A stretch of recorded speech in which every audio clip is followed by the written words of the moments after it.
it's very easy to get caught up in the noise and the panic and the fear.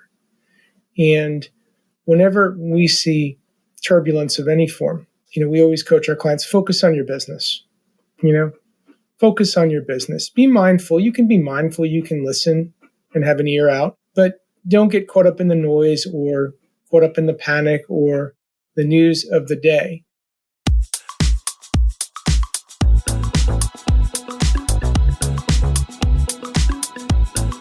Hey, it's the Profit Answer Man, Rocky Lalvani.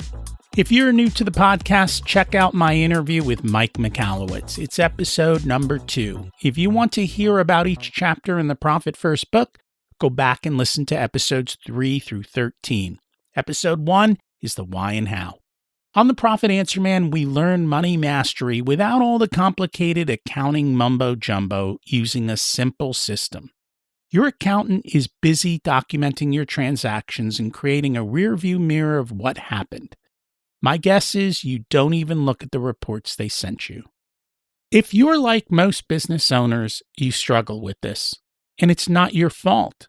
We aren't taught money in school, and accountants aren't taught how to be profitable. The Profit First system created by Mike Michalowicz works, and he certified me to help you implement the system in your business. Remember, the new equation is sales minus profit equals expenses. Let's face it, without cash flow, you can't pay your employees, buy needed materials, or pay your mortgage and support your family. I help you to do that and more, so you can focus on the parts of the business you love and receive the rewards for your labor and investment into your business. The stronger you are as a business owner, the more jobs you create, the better we are as a country. Small business owners are the backbone of America, and for that, you deserve to be well rewarded. Just remember, more revenue does not equal more profit. That's why we focus on the bottom line. Today, we've got another business owner to share their journey, and as a second-generation owner, sharing their wisdom. I love how in the first month of getting involved, he was already diving in and asking questions about the P&L. We're going to chat about how to position yourself as the go-to solution for your potential clients, and also how to recruit top talent. Our guest, Ed, joined Delia Associates in 1995 and was named president in 2000, taking over from his father. He transformed the company from a traditional advertising and PR agency into a digital-centric growth center for B2B brands. And he's going to share that wisdom with us today. Welcome to the Profit Answer Man, Ed Delia. It's great to have you join us. Great to be with you, Rocky. Thanks for having me. Can you share a little bit about yourself and your business? Absolutely. So Delia Associates is coming up on a milestone year next year, actually. We're going to turn 60 in 2024. I'm not quite that old, so I'm a second generation. I grew up around the business that my dad founded in 64, and true to family business style, when you grow up around a family business, you just absorb bits and pieces along the way without realizing it. I had no plans to join, but then I found myself having a heart-to-heart with Dad shortly after college. And the next thing I know, I was turning down a job to come to work for the family business in 1995. A few years later, we started a long-term buyout. He retired in 2000, and then we completed the buyout a few years after that. And the ship was mine. And Dad passed in 2012, but in those last 12 years, an invaluable advisor to me, became a true mentor figure. And he would always say, Rocky, that, hey, I don't really understand where your business is going from a technology standpoint. But the things I found myself coming to him about was advice on people and people issues. And that was an area where he truly excelled. Just a great people person, a great connector, and had many, many lifelong relationships. So to that end, an invaluable dispenser of advice. Congratulations on 60 years. That's a major milestone for any business. And for the successful transfer from one generation to the next, that's another major, major milestone. And yeah, people are a big part of it. And I think that the two P's that are important are people and profits, right? If you don't make money, you can't pay the people. And if you don't know how to treat the people and develop them and lead them, then you're in this constant battle back and forth. And I think you've got to figure out how to get that right. And thankfully, there's a lot of organizations that help with that. I know you've been involved with two big organizations. As a matter of fact, one is where you met Mike Michalowicz, is EO, and you've also been part of Vistage. What was it that drew you to these organizations, and what did they help you to accomplish? Well, I'll tell you the story of how I was first linked up with Mike Michalowicz. So I was sitting with another business owner, a fellow that owned an accounting firm. And I said, I wish there was an organization for young business owners where we could come together and talk about our issues, because I'm having certain problems and challenges, and I'm sure other people are too. And he kind of looked at me and smiled and said, well, there is. It's called EO. I'm like, what? Back then it was called YEO, Young Entrepreneurs Organization. I guess we dropped the Y because we all got older. So, but nonetheless.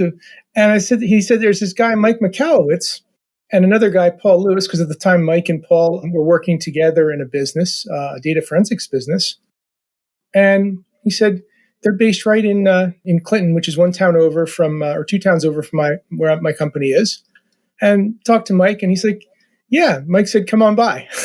So I came by, met Mike Michalowicz. He told me all about EO, and and then I met Paul Lewis, who was his partner, and I was kind of hooked. And I said, yeah, sign me up, and joined EO shortly thereafter, and actually joined in Mike's forum. So I was a forum mate with Mike for a number of years, and he was a remarkable guy then, and he's a remarkable guy now. He's just really an amazing individual and a proven entrepreneur, and writes a great book too. A lot of great books. And that was he sold that data forensic company. And he always said, he made his profit when he sold it. That's when he made his big payday. It paid him and he did okay, but not as well as he could have. And it was from the losing of all that money post that Profit First was born. And that kind of became the next round. Yep. So what keeps you going back to these organizations? So I think the thing that drew me to EO, and also that later drew me into Vistage, is the opportunity for peer learning. I'm of a persona that I just like to learn from others. I like to hear others' experiences, and that helps me formulate my own thinking. The whole collective group think and the collective knowledge, sitting around the table of other people running businesses. And it doesn't necessarily matter if they're in the exact same style or type of industry. I could learn as much from a manufacturer as I could from a service business. So the access to peer learning, I would say some of the differences in learning is that a lot of Vistage learning tends to be much more pragmatic and proven knowledge. So a lot more best practice fundamentals, whereas EO probably slants a little bit more towards what's new, what's emerging. And, both are good. Both are good. And I've definitely gotten a lot out of both organizations and met some amazing people that I would have otherwise not met. And I know many people in both organizations, and I think business owners who are part of those organizations tend to be business owners who tend to step up in of their own way anyway. So it attracts a certain kind of crowd. It attracts people who want to learn, who want to improve and do better in their business. So that kind of makes a lot of sense. Absolutely. Yeah. Yeah. Everybody's on their own respective mission, and they're trying to get somewhere. And those organizations are often the catalyst to getting to the next level, whatever that next level might be. And everyone's got to create their own path instead of trying to follow somebody else's. So let's talk a little bit about what you do. One of there were a couple of things that really popped up from just learning about you. And one of the things you said was that for a lot of business owners, their capabilities presentation is all wrong. What did you mean by that? That's an area of focus for a lot of our clients. So, just to put it in a context, we're a business-to-business branding and growth firm. So our whole approach is based on power of the brand and using a growth strategy and growth-oriented marketing services to drive that brand and that growth forward for a sustainable, profitable trajectory for a B2B organization. We affectionately call our clients the brands behind the brands. So not the name brands you'd see in the store, but usually our clients are in the supply chain of bigger brands, and that's who we service. When it comes to, and that's an area where we'll often get involved with a capabilities deck or even a key prospect presentation. A lot of companies want to lead with all about them, our services, who we are, how great we are. And we often say people don't care about how much you know, they want to know about how much you care.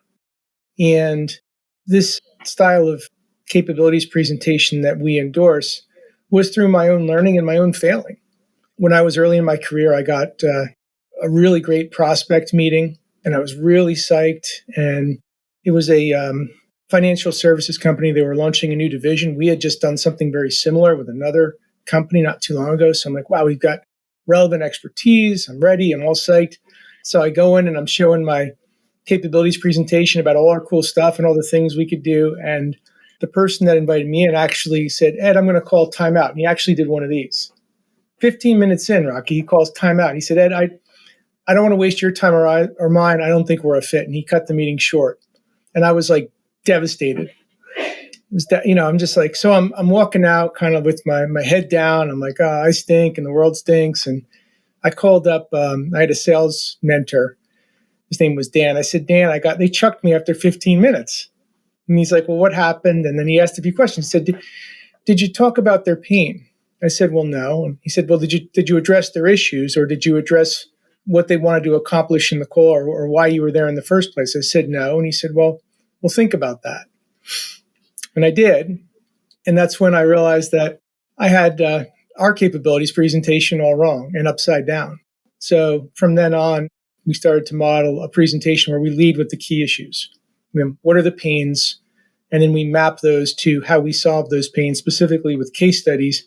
And then at the very end, very end, okay, here's a few points about us.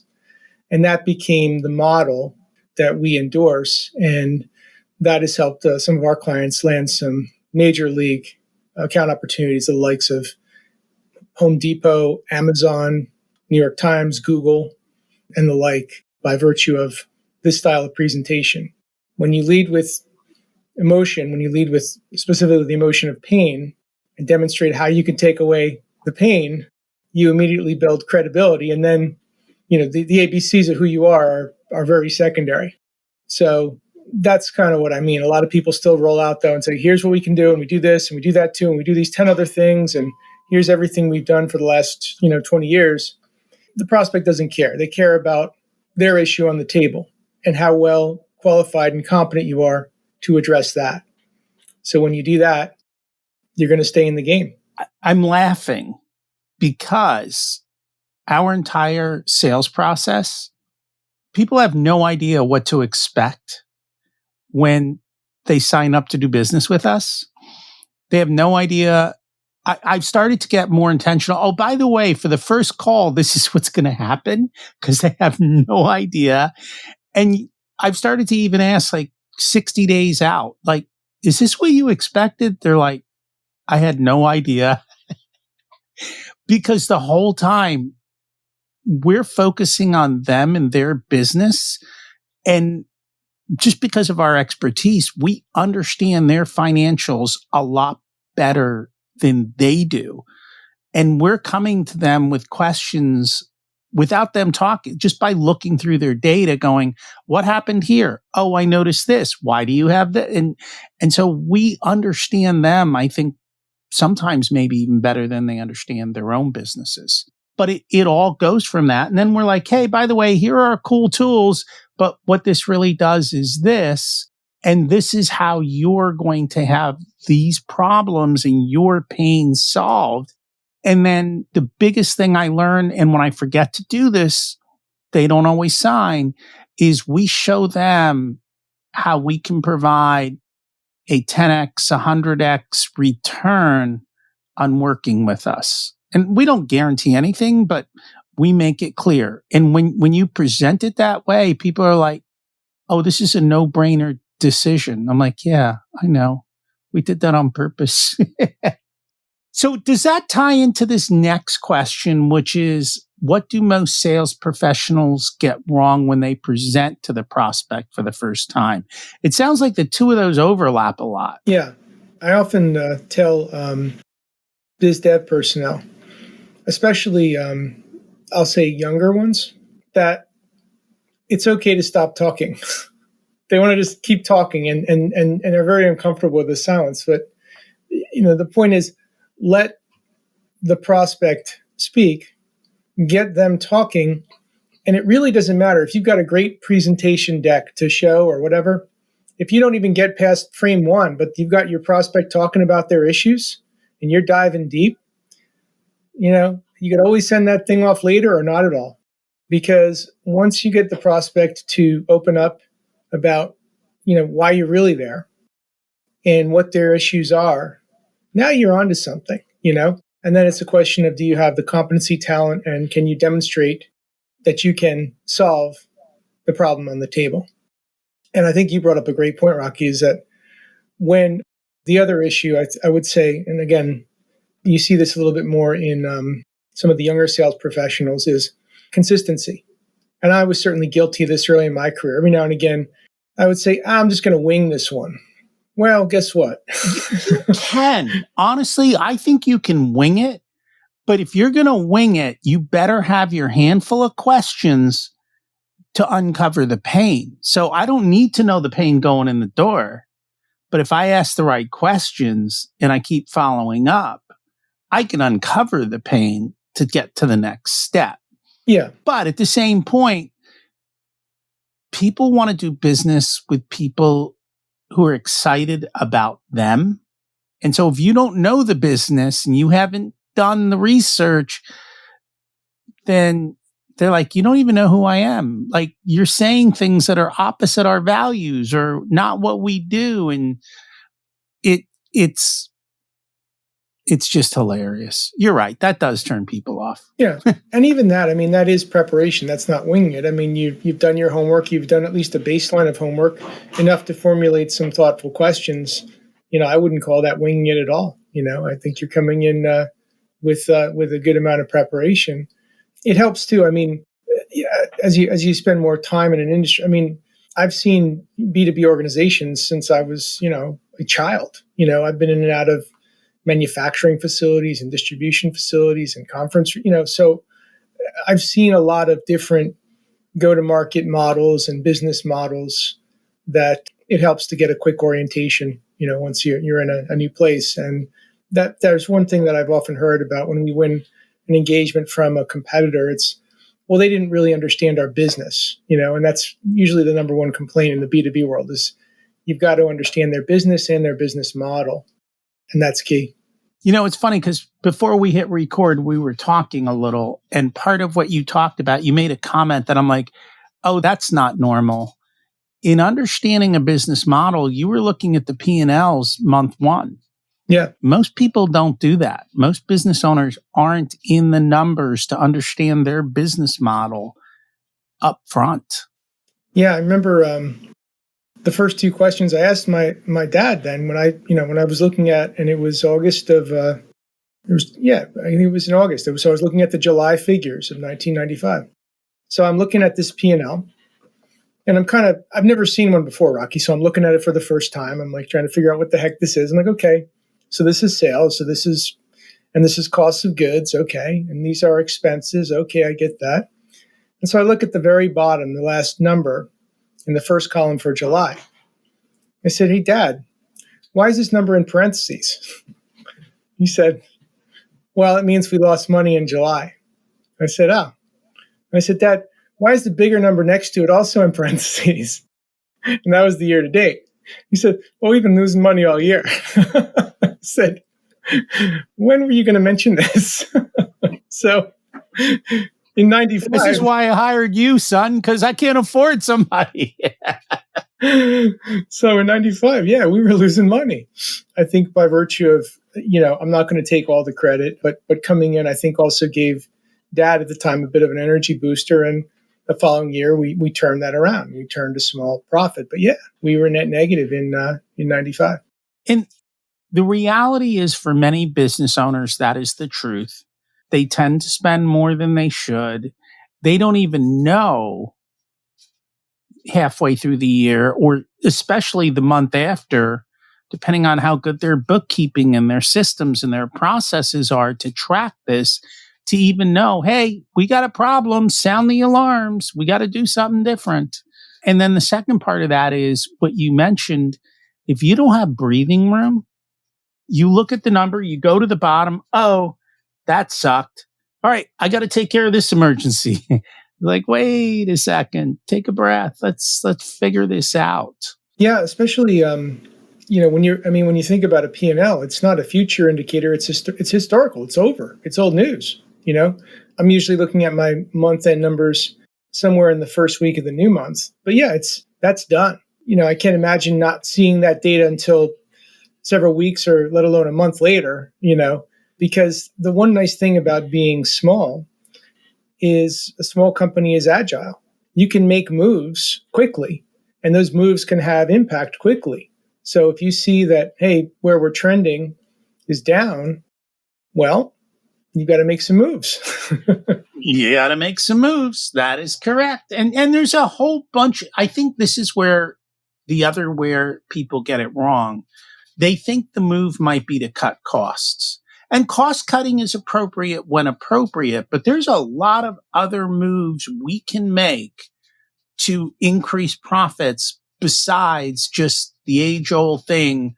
Oh, you spend too much, cut costs, and doing it other ways. So I think there's a variety of that, which kind of brings up the next problem. As a small company, the biggest thing is, it comes back to what we talked about at the beginning, is people. How do we attract better people and better talent? So that is a big problem in certain categories of industries that we support.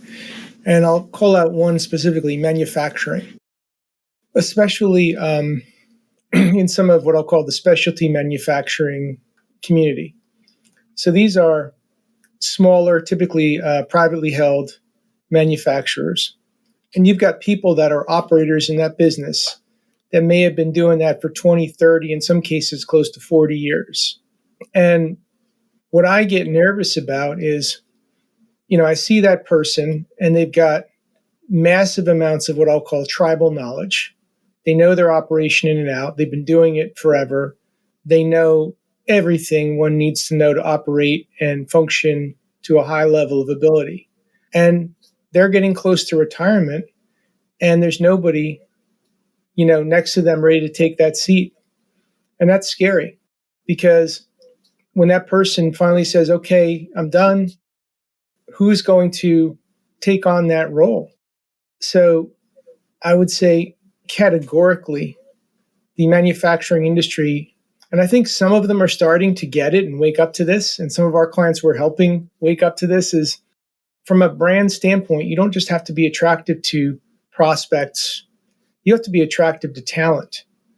And you have to work as hard today to attract great talent as you do to attract great customers. The brand is the brand, right? And that means putting together an equally compelling proposition to somebody that might come and work for that organization that's going to resonate with the emerging generation. And, for some companies, that's a heavy lift, because you walk in their facility and it looks like the last time it was renovated was 1950. That is. And often I'm the bearer of bad news. And I'm like, I'm sorry, there's no, 20 something that's going to walk in here and say, yeah, this is cool. This is what I want to do. And the thing that shocks me is some of these companies will pay handsomely. I mean, you can get really, really good income from some of these roles. Yet, because of how they're perceived, you'll see young people taking, what maybe seems cool, like some social media gig or whatever, for sometimes half the salary. that they could make were they to go down the path of manufacturing. It's surprising. So, the manufacturers are willing to invest in the talent and the people, but they just sometimes their brand is holding them back from getting access to that great emerging talent. Let's face it, I don't care what the economy is doing. We're always competing for great talent. Everybody wants to get the best talent they can on their ship. They do. And I think too often people think that money is the only solution, and it's not. It's actually your culture, your values, the excitement of being part of that team, which is all part of what a brand truly is in being part of that. Honestly, the one that I know that's probably the best at that, and they're a big Profit First fan, is the Savannah Bananas.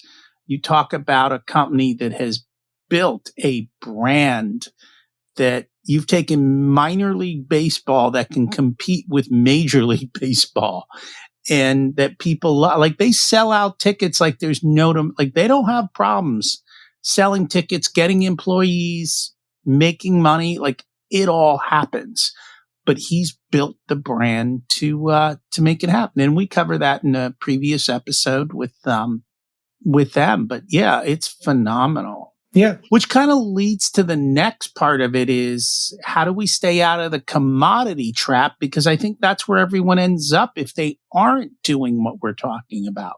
Yeah. And that's really the heart of what a lot of the work we do exists, is really positioning that B2B enterprise as something distinct and unique and really the hero of the story in terms of what goods or services they provide. And we're leading with emotion, not function. So the commodity trap happens when many companies say, well, we got to explain what we do and how we do it and all that. And it's like, yeah, okay. But when you're looking to go next level, that's kind of table stakes. Yes, it's given that you're going to turn out quality products and services and do so with some continuity. It's really, what do you stand for? Who are you distinctly? And what is the unique value that you bring as an organization that makes the difference? And that's the tipping point when somebody says, yeah, they're the right fit for us. And yeah, to your point, a lot of times our clients are going up against much larger competition. So we certainly can't compete head to head with a major Fortune 500. So how do we well, we have to be distinct. We have to show that we're not the biggest solution, we're the best solution. And that's all about brand and really leveraging brand and the value proposition that's distinct and very prospect centric to demonstrate, why our clients are the best option.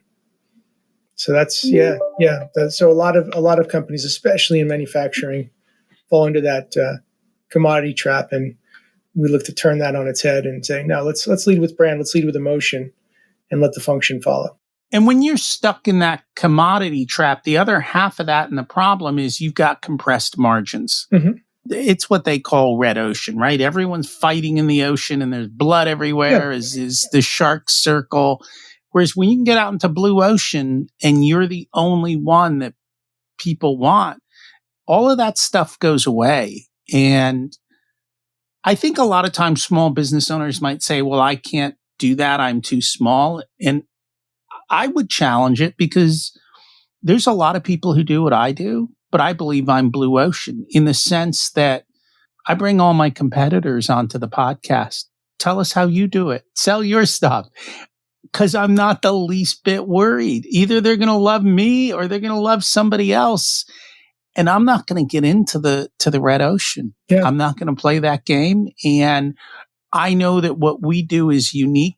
We bring high level stuff to the small business owner across a variety of domains. Right before this, I was on another podcast, and we're like, yeah, we don't do tax, but we understand tax.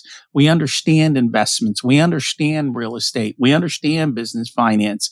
We understand marketing and sales. Are we going to do that for you? No, but we see how it fits into your puzzle. It's not this piece out here that, okay, if that's what they said, we'll believe them. We see how it all comes together for each business owner, because everyone's got to figure it out for them. Yeah. And how it works. Yeah. There's different levels in every industry. There's different levels in our industry too. And there's different fits. I was talking to a prospect, and he said, I'm talking with you, and he said, I'm talking with all these other firms, and the firms were doing different forms of marketing services. And I said, you can look at that and you can consider all that, but at the end of the day, we both talked about the fact you have a brand problem. Your brand is not positioned correctly in the market. You're not targeting and approaching prospects in the right way. And you can do all the SEO in the world, but that's not going to fix the brand problem. Until you address that, all these other things will be different forms of band-aids to mask the root issue. So do you want to address it now or later? And so he's like, no, I think we'll address that now. So, you know what? And I think that's the perfect analogy of what we do. I just had to do something yesterday and it got me to thinking, hey, these are my tools, but my tools aren't what make me great. What makes me great is I know when to use this tool or that tool, and I know how to use that tool in a way that's perfect for your situation. Whereas I think too often what we see in the world of business is I have this tool and system and we're going to shove you into it and make it work for you instead of the opposite way of saying, hey, who are you? And this is back where we started, right? At the first part of this conversation. Who are you? What's your problem? Let me look at my tool chest and see what's the appropriate solution for you and bring that to the table and show you how we can line up all the tools in the appropriate fashion. Because once you've got the branding down, now we can do the SEO. Now we can apply the marketing. Now we can put the fuel behind it to get it to take off. Yeah, well said. Absolutely. Any closing advice, business owner to business owner, for our listeners? I would say in the coming year, there's been a lot of talk. There might be a recession, there might not be. I think the truth is nobody really knows. It's very easy to get caught up in the noise and the panic and the fear. And whenever we see turbulence of any form, we always coach our clients, focus on your business. Focus on your business. Be mindful. You can be mindful. You can listen and have an ear out, but don't get caught up in the noise or caught up in the panic or the news of the day. Focus on your business, and that's going to see you through. So I think a lot of times we get distracted by the noise, and that's when I think we really have to bear down and get really focused on where we're going and where we want to be. And are we, to use one of your words, Rocky, putting the tool set together to get us there expeditiously? I think that's one of the things I've learned from Mike and others and experts in my field. What we like to do, let's face it, we've been talking recession for 4 years now. Okay. So what we literally like to do is say, look, let's create a recession playbook. Let's have it ready. Let's prepare for the recession playbook while you have clear thinking and everything is wonderful and we have cash. And then once we have our recession playbook, let's go ahead and put it on the bookshelf and get back to doing business, knowing that when we get blindsided, we don't have to panic. We go, oh, we have a playbook. Okay. When the boat gets hit, you should have your life preserver under the seat ready for you. And then you put on your life preserver and life goes on. You'll survive for tomorrow. The boat might not, but you'll survive. And we try and do the same thing for business owners. Let's create our life preserver. Let's put it over on the shelf and get back to life. And then if we need to pull it off the shelf, we will. And while everyone else is panicking and freaking out, we're going to start executing. And this is, you're not a marketing agency, but the biggest thing we talk about with marketing agencies is it's in recessions where you spend money on marketing, because that is when you pick up market share. When everyone else is freaking out and pulling back and not advertising and can't spend, and you have the ability to do so, you take over the world. I'll tell you, one of our, I would say the most brands we ever built in a year or repositioned was around 08, 09. And the truth is, when you think about it, when do people change? Suppliers, providers, when things are wonderful? No, they change when things are not wonderful. So, whenever there's mystery, there's margin. Whenever there's confusion, there's opportunity, especially for the small, mid-sized business community. And that's when they can win share.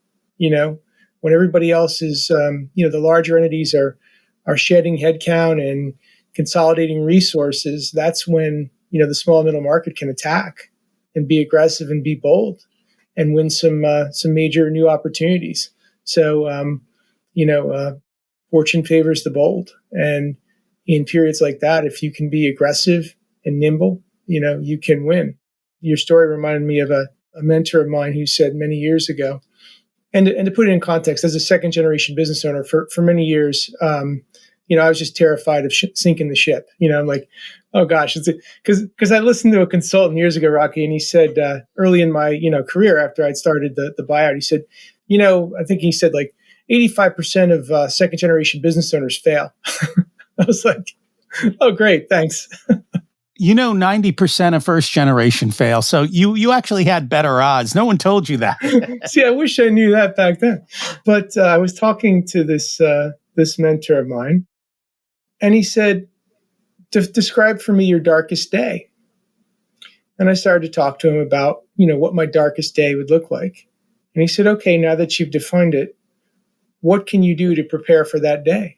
And that's pretty much, what you said before. And that's really became my darkest day or recession playbook. Okay, here's the moves I'd have to make. And then he said, could you do them? And I said, I would have to. He said, absolutely. So, it is healthy to not always dwell in it there, but to have that mindset and that playbook so that you can act when you have to act. Because a lot of times I think businesses, sometimes they fail, but oftentimes they get into, and you've probably seen this, they get into a lot of financial trouble when they are in a state of paralysis, when they've got to make a move, but they can't because they're either afraid or they don't want to, or they're uncertain. So they're just kind of stuck. And, the world doesn't stop because you're stuck. The world keeps going. So you got to get unstuck. And that's literally the thing, is to have the playbook. Hey, if we have a cut, this is step one. Okay, if that doesn't work, this is step two, this is step three, and you take action quickly. Mike even talked about that. He's like, if you can't pay the rent, be the first one to call the landlord and go, hey, I'm a little behind. I'll work on it. Let's come up with a new plan. If you're the first guy, he's okay, let's do that. I want to keep getting paid. If you're the 12th guy calling him, he's like, I can't do this anymore. Click. You got to be on top of these things. Be the leader. People survive, right? You just got to have a plan and execute and make it happen. Absolutely. If people would like to learn more about you and your company, what's the best way for them to do that? So they can go to our website, which is delianet, DELIANET.com. Or you can always look me up on LinkedIn, and I'm Ed Delia on LinkedIn, and you can find me that way too. Awesome. Thank you so much for joining us today. Thanks so much for having me, Rocky. It was great talking with you today. Are you prepared for a storm? Because they're always coming. Do you have a plan? It makes it a lot easier to make it through when you have a raincoat and an umbrella. Money doesn't always solve the people problem. Creating the experience people want to be part of does. How are you addressing that? Because you don't need more resources. You need to be more resourceful, which is building your brand and remembering to focus on the bottom line. If you'd like for us to be a part of your profitability journey, we have different programs available ranging from do-it-yourself to one-on-one coaching. Our course, The Profit Blueprint, teaches you everything you need to know to transform your profitability. There are 3 different tiers ranging from DIY to done with you so that businesses of all sizes can get the support that's best. Join the waitlist in the show notes to get more information and be a part of the next cohort. If you want a done for you service, you can hire us as your chief profitability officers. We only work with a handful of clients, so they all get our full attention. We work with business owners who have or are growing to $500,000 to $10 million in revenue. You can use the scheduling link in the show notes to get on our calendar for a good fit conversation to see if we're the right people to support you and how we can help you. Remember to check out my other podcast, Richer Soul, where we talk about how to live the ultimate life and be the best business owner you can be. As we close out, let's repeat the mantra. Revenue is vanity, profit is sanity, and cash is king. Have an abundant and profitable week.